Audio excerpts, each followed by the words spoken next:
And so, everybody, this is a very special program for several reasons. One of them, as you see me, I'm back in the outdoors. You know that I don't like recording in a four-walled room. I feel so enclosed. And so I thought that since today it's going to be a very, very funny program, it was better if I went outside. So there are birds that if you listen to the chirping of the birds, it's not Katya. This time are birds. And of course, eventually you may see some people crossing because I'm at a public park and there are many sports area. It is a very nice place to be. I like to come here often, but that would explain why you see me like this. And one day, at some point, there's going to be excessive light or excessive shade. But the tree that I am sitting by, it's just so nice, and it's going to get cloudy soon, and there is wind, so everything nice here.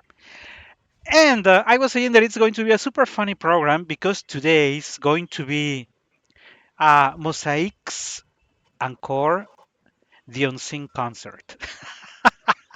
All the things that you didn't see happen on that July 26th. And maybe you don't know, but every presentation is full of anecdotes. There are many things happening that you don't see or that you either from the audience point of view or even from the performers. There are always things happening that you say, I'm going to take it as a memory, or I'm going to write a book of my memories. Also, or as in today's case, we are going to be sharing them in this program. So, Katya, why don't we kick off with the, let's say, in the order that things happened? We shared a little last week. If you have already watched the latest spectacular singing, we shared the most beautiful puppies on earth that are Katya's grandsons and daughters. And it is because you were singing and planning and doing everything, but in the back of your mind, you were about to be a grandmom. I was about to become crazy. You didn't expect so many puppies come out of the mommy's belly, Not right? actually. No, no, no. We thought about five puppies and we got 11. I remember that you texted me back telling me that the puppies were being born, and you said, and there's another coming, and there's another, and the list was like it never stopped, and we were asking how could the mother manage to have so many babies in her belly? It was amazing. And That's right. we also use the Mexican expression that puppies come with que vienen con una torta, los bebés vienen con una torta bajo el brazo. We use that expression in Mexico.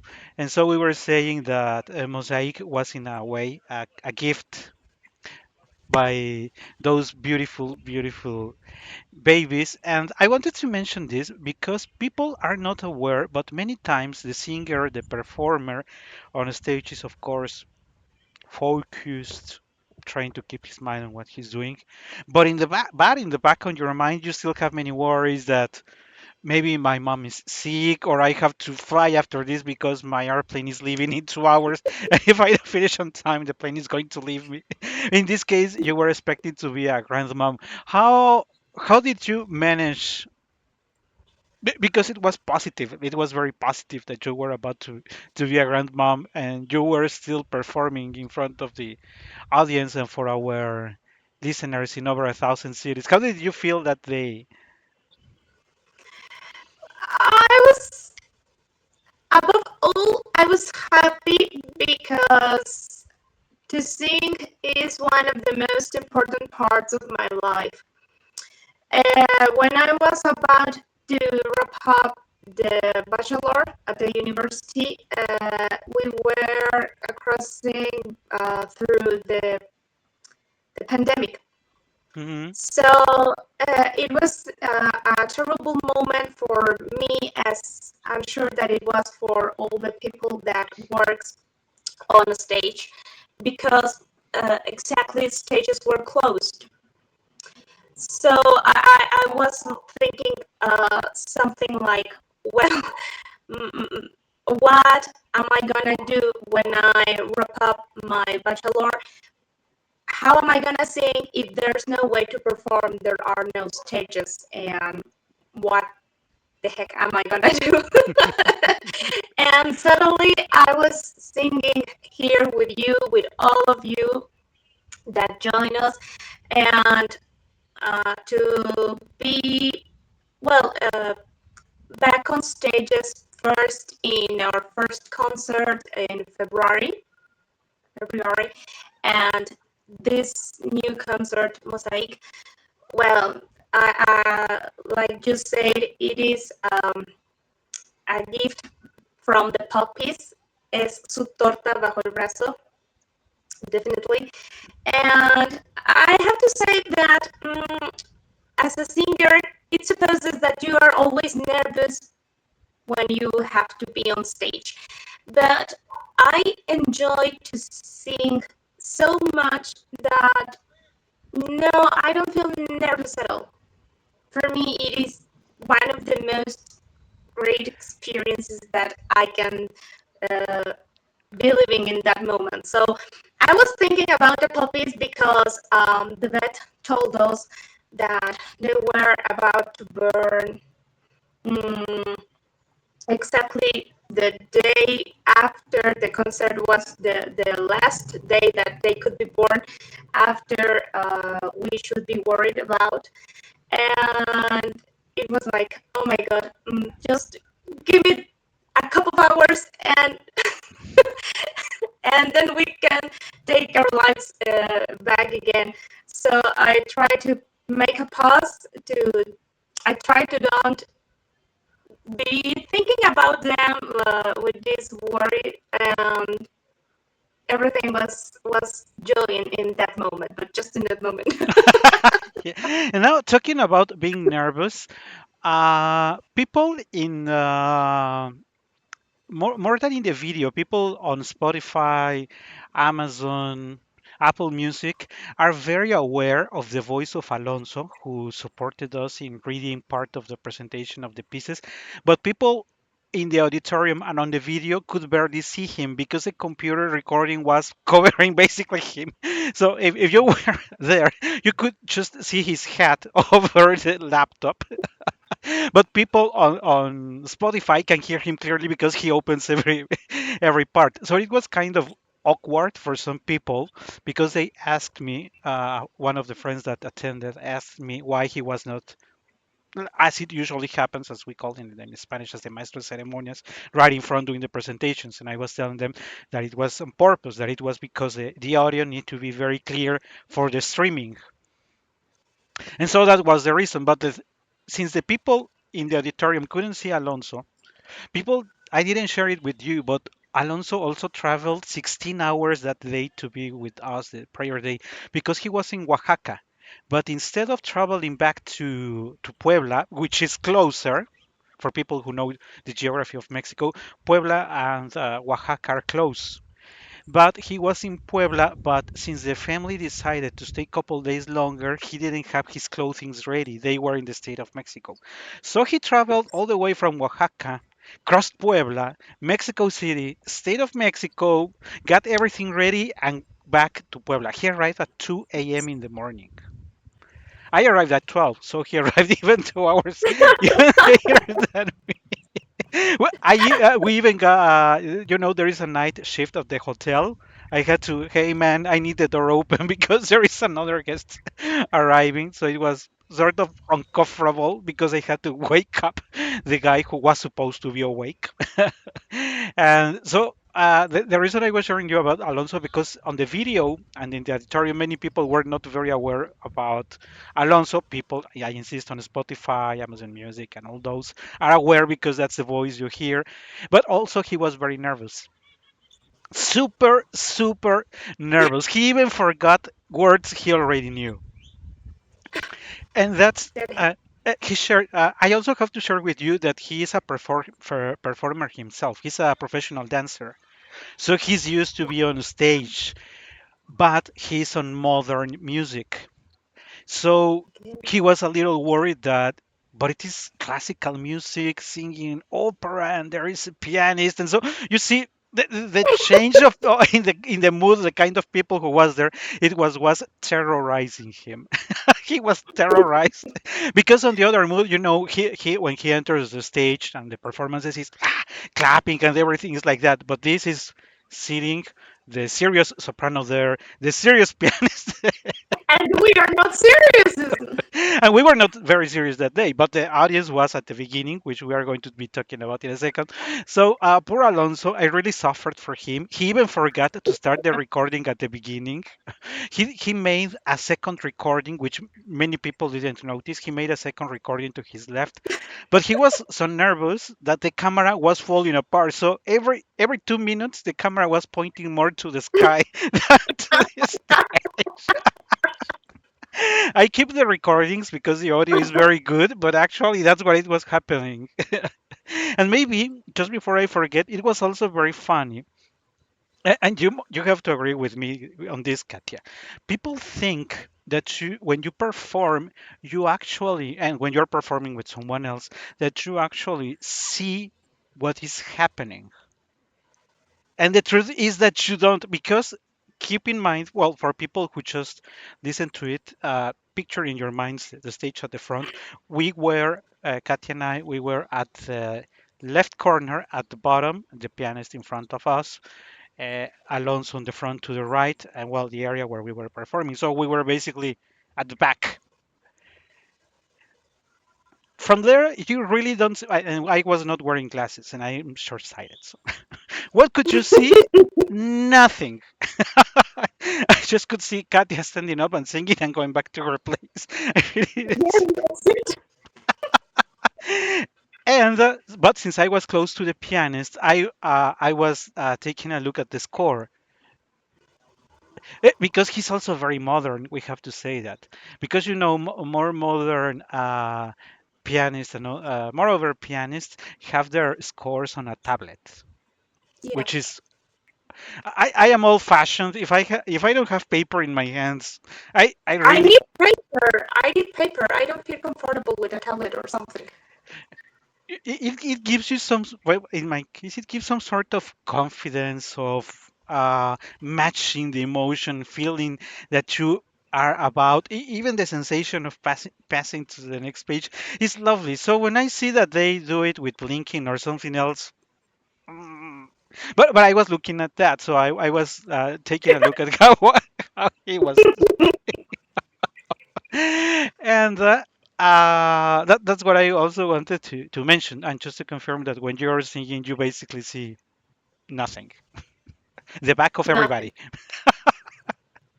And you don't care. You're used to.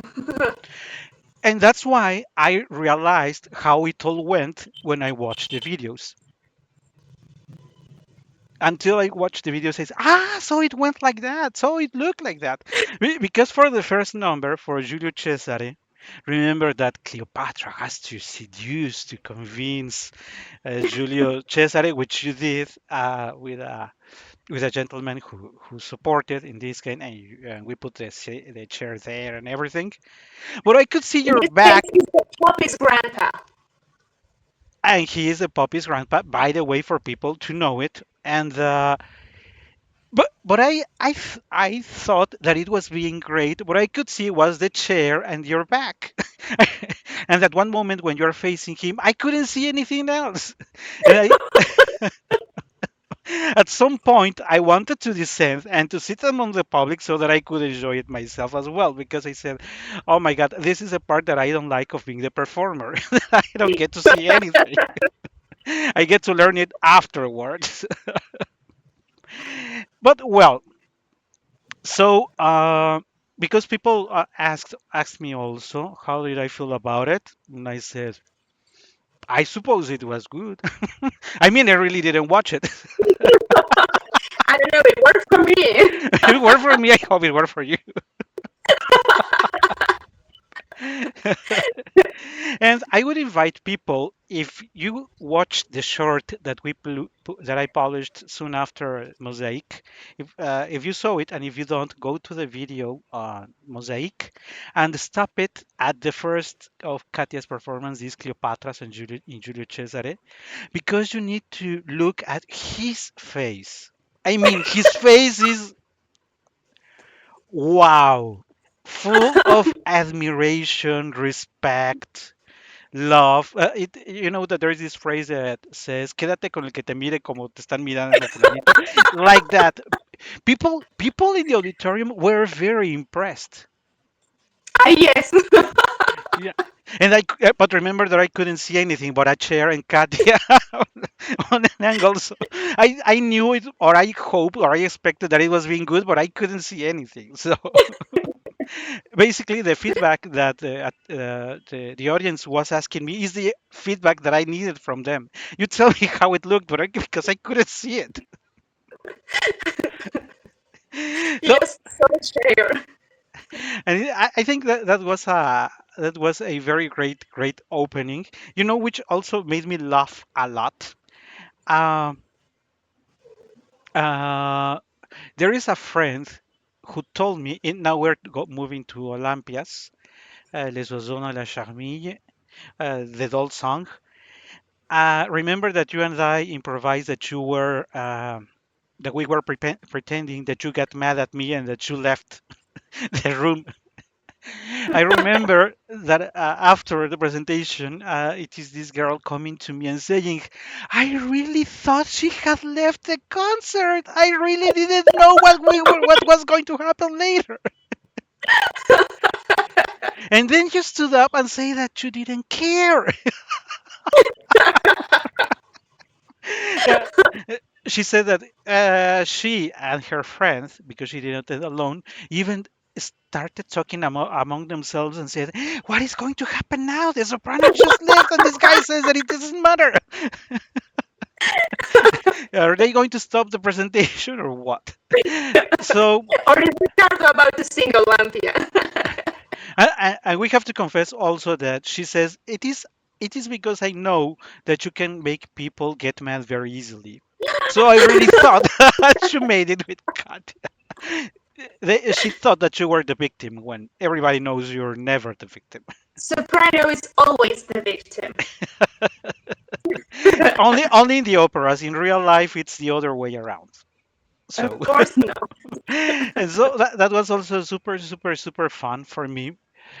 Uh, you know, it is a little moving ahead, but it happened also in Olympias that I had brought this speaker because I wanted the sound to be much better to cover the whole, but it didn't work.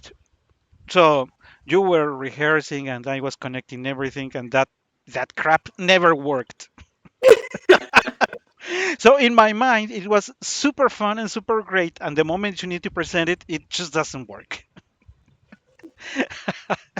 So that's why I had to improvise on the volume. People in the video version can hardly hear the sound of recargando limpia. That voice from Alexa in the video, you can hardly hear it because it comes from my mobile phone. But people on Spotify can hear it clearly because I amplified it. So I guess they caught it at first, at the very first chance, and it was fun at the end because that's when they realized that everything was part of what we had prepared. That you were really leaving that hadn't really made you mad, that you weren't really the presentation, and that everything was okay. So some people who attended didn't even know the number and said, it sounded cool. It looks like opera can be cool. Of course. When you do it like that, of course, I was also very worried that you could fall when people were picking you up. Yes, that made me nervous. I felt how these friendly guys were suffering when they have to get up on the stage through the stairs. I was like, oh my god, take care. Oh my god, take care. Three things could have happened horribly. One, that you fell. Two, that one of the two guys fell. Or third, Yes, that in passing by the camera or the microphone, they could ruin everything. That was what's coming in my mind. Because also going to the performance, when you're performing, you're thinking, I'm positioned here, I'm singing this, the piano is blah, blah, blah. So that's what's going on in your mind. But when you have to add the worries that, please guys, don't let me fall. Please guys, you don't fall. Please guys, don't. yes, Fortunately, everything went very good. Nothing happened. Nobody was harmed, and it was super fun. everybody loved it. I also have to say that even the pianist didn't know about how it was being planned. No, The final agreement, Katia and I reached it when I was at the Guadalajara airport. I was waiting for my transfer to to the final destination, and that's when we finally agreed on what we were going to do. All I could say is that I told the pianist it's going to be fun. So you don't worry, just stop when you have to stop. We'll do the rest. So in a way, I also wanted to mention that since most of what I sung was I had to stop and changes and rah, rah, rah, rah. I just told the pianist, just expect the unexpected. That's the but best he's advice. pretty classic, so he was very nervous indeed because he's very classic. He is very classic. So if you notice the way he plays, you notice that he is very classic. So in a way, also our presentation was out of what he was used to, and besides not being so ourselves so classic, I also wanted to mention about the superstar of the night, which was Isidro. Yes. Isidro, I don't on the video you cannot see it very clearly. I am going to be posting a picture of Isidro. Isidro is a traditional maid in Mexico in the commemoration of the Day of the Dead. But the guy has the body of a guitar. It's super, super, super cool. He's lovely. Unfortunately, we couldn't hear a better quality of sound because of the same problem with the speaker. But when Toribia sent me the picture and said and told me I could borrow Isidro for the presentation, I said Isidro has to come in. Even you cannot attend, but Isidro has to come. You send it through DHL, but Isidro needs to be here.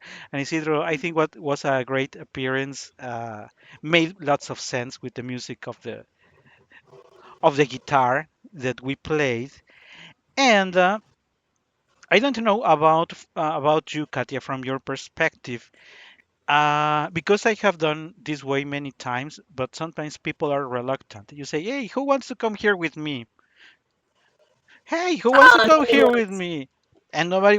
But here I was saying, "Who wants to come to read?" And I saw three hands rising. How did you feel about the participation of people?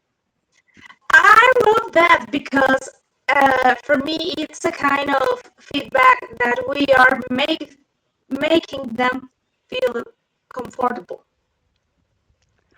If we are making them to having fun at that moment, they're being they're being actually part of the concert. It is more simple and easier to be part in that sense, participating.